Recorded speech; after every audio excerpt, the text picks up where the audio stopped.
शांति। पिछले भाग में हमने जाना कि आत्मा की कितनी शक्तियां होती हैं, आत्मा किस प्रकार से कार्य करती है। अभी हम यह जानेंगे आत्मा कहाँ रहती है, किस प्रकार से शरीर को चलाती है, आत्मा के क्या क्या गुण हैं। कई बातें हम इस भाग में जानेंगे। आत्मा इस शरीर को चलाने वाली शक्ति जो इस शरीर के मस्तक के बीच, जिसे भ्रुकुटी कहा जाता है, वहां पर स्थित रहती है। पूरे शरीर को चलाने के लिए वह यह शुद्ध स्थान पर रहती है। आत्मा शरीर से बिल्कुल अलग है। शरीर को चलाने वाली शक्ति तो है, परंतु शरीर अलग और आत्मा अलग है। जिस प्रकार से एक दीपक होता है और उसमें ज्योत जलती है, ज्योत अलग है और दीपक अलग है, लेकिन दोनों एक दूसरे के बिना कुछ भी नहीं है। दीपक की वैल्यू तब है जब उसमें जगी हुई ज्योत है। उसी प्रकार मंदिर है, जब उसमें मूर्त है तभी मंदिर की वैल्यू है। रथ में जब रथी बैठा है तभी रथ चलेगा। इसी प्रकार यहाँ पर भी शरीर को चलाने वाली शक्ति आत्मा इस शरीर में है, तब इस शरीर की वैल्यू है। आत्मा गुणवान है तो उस व्यक्ति की ज्यादा वैल्यू होती है। आत्मा में अवगुण है, कमियां हैं, तो उस शरीर की उतनी ही वैल्यू कम हो जाती है। आत्मा में ओरिजिनल 7 गुण होते हैं। आत्मा में डुप्लीकेट गुण तो आज बहुत आ गए हैं। ईर्ष्या, द्वेष, नफरत, घृणा, तृष्णा, हताशा, उदासी, निराशा, कई प्रकार के भय, चिंताएं, ये सब अवगुण आत्मा में आ चुके हैं। परंतु असली रूप में, ओरिजिनल रूप में, शुद्ध रूप में आत्मा 7 गुणों की बनी हुई है और यही 7 गुण हमारी वास्तविकता भी है। सबसे पहला गुण है ज्ञान। आत्मा ज्ञान स्वरूप है। ज्ञान अर्थात कोई बहुत सारी किताबें पढ़ने की बात नहीं है। ज्ञान माना मैं शरीर नहीं, मैं एक आत्मा हूं और इस शरीर को चलाने के लिए मैं इस धरती पर आई हूं। यह समझ करके अपने रोल को प्ले करना। दूसरा गुण है आत्मा का पवित्रता। जब हम सभी को आत्म रूप में देखते हैं कि हर कोई आत्मा इस धरती पर इस शरीर रूपी कपड़े को पहन करके अपना रोल अदा कर रही है, तो हमारे मन में सबके प्रति समान भाव आता है। हम कभी भी जाति धर्म नहीं देखते हैं, अमीर गरीब नहीं देखते, काला गोरा नहीं देखते हैं, तो हमारे मन में शुद्धता, पवित्रता का भाव उत्पन्न होता है। आत्मा पवित्र स्वरूप है। कोई कितना भी आपसे मीठा बोले, अच्छा बोले, परंतु अगर उसके मन में शुद्धता नहीं है, बाहर कुछ और है, अंदर कुछ और है, तो आपको वो व्यक्ति कभी भी अच्छा नहीं लगेगा। आप उससे दूर हो जाएंगे। क्यों? क्योंकि पवित्रता नहीं है, शुद्धता नहीं है। आत्मा को शुद्धता अच्छी लगती है। आत्मा का तीसरा गुण है सुख।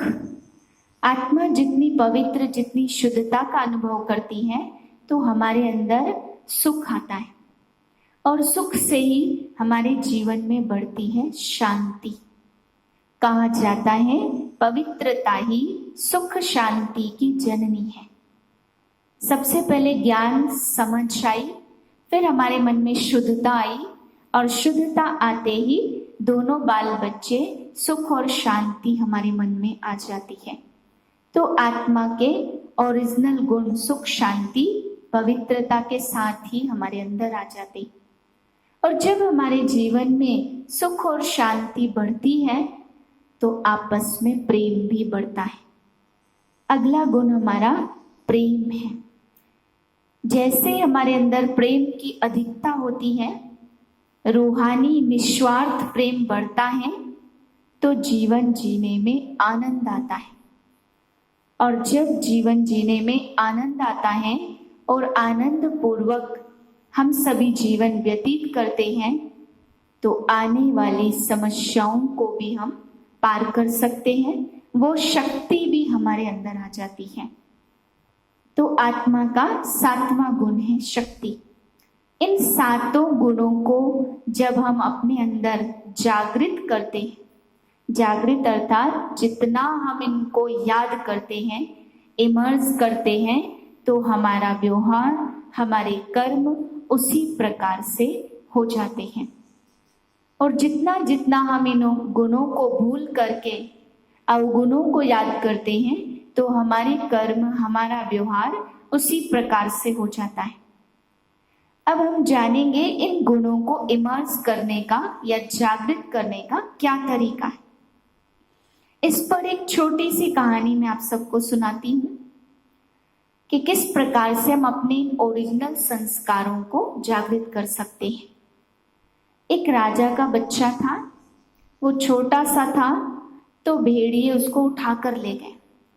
था तो राजा का बच्चा, संस्कार भी राजा के थे, परंतु भेड़ियों के साथ रह रह के उसकी भेड़ियों जैसी ही चाल, भाषा, रंग रूप, लंबे लंबे नाखून, लंबे लंबे बाल, असभ्य भाषा, ये सब हो गई।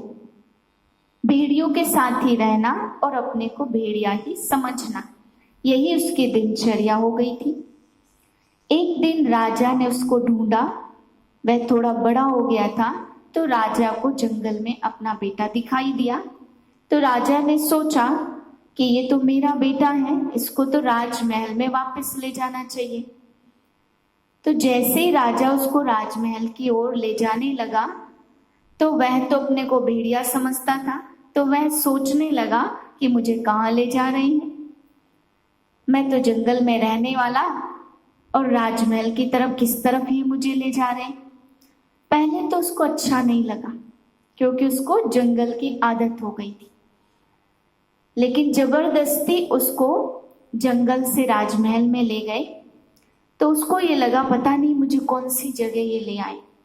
लेकिन जब वो राजमहल में आया और उसको रोज रोज पढ़ाया गया, याद दिलाया गया कि तुम तो राजा के बच्चे हो, तुम कोई भेड़िया नहीं हो, तुमने ये लंबे लंबे नाखून, बाल क्यों रखे हुए हैं, तुम असभ्य भाषा क्यों बोलते हो, तुम तो भावी राजकुमार हो, गद्दी के मालिक हो, तुम राजा के बच्चे हो।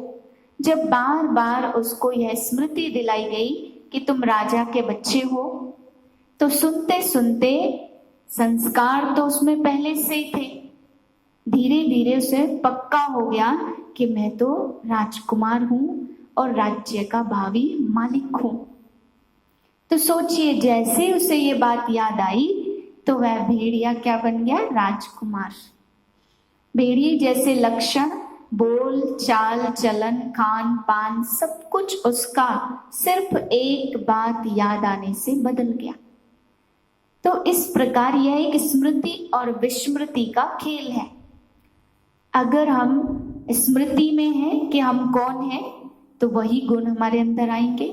अगर हमें विस्मृत हो जाता, भूल जाता कि हम कौन हैं, तो हमारे अंदर अवगुण आ जाते हैं।